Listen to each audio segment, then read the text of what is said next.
When people think National Wild Turkey Federation, it seems like they're still thinking about boxing up turkeys and shipping them all over the country so we can get the species established in different states. But we're at the point now where it seems like they're in 49 states. They're pretty well established.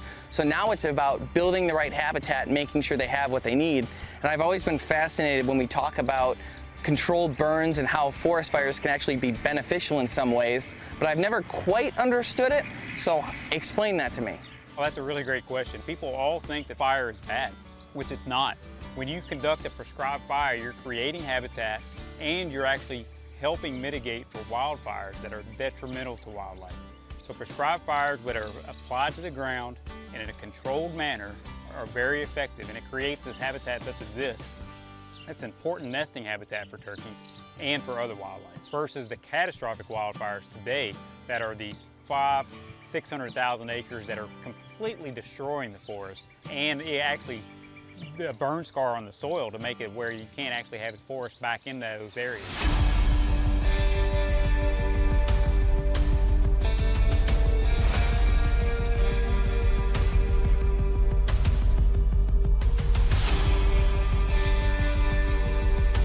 I was just talking to the gentleman who's doing this prescribed burn on his property, and the reason why he's doing it is because he's looking to knock down this underbrush. It's not going to burn too hot. It's not going to get rid of all the hardwoods, all the thick stuff, because you still need some of that for cover, but it's going to get rid of all of this underbrush here. Once it burns down, the soil will be nice and clean. New growth will start, and it'll be perfect nesting habitat for turkeys and quail.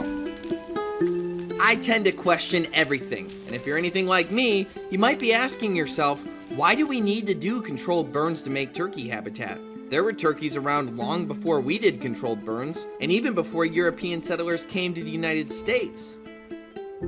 In my research, I found there were naturally occurring fires that benefited turkey habitat long before humans got involved. More often than not, caused by lightning strikes. Nowadays, civilization is built up so much that we prevent and stop this from happening by taking up room on the landscape with cities and development, and we stop fires when they start.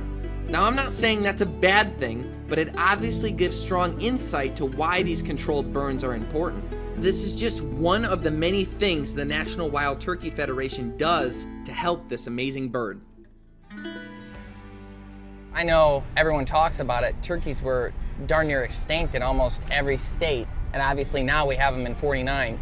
But the birds that you use to repopulate actually came from this area. This is kind of a neat opportunity. It's the low country, which is the southern half of the South Carolina state. It's really the traditional stronghold for turkeys, really across the country. And some of the original birds actually helped repopulate the entire state of South Carolina and started the whole process for us to do the restocking for turkeys in 49 of the 50 states now.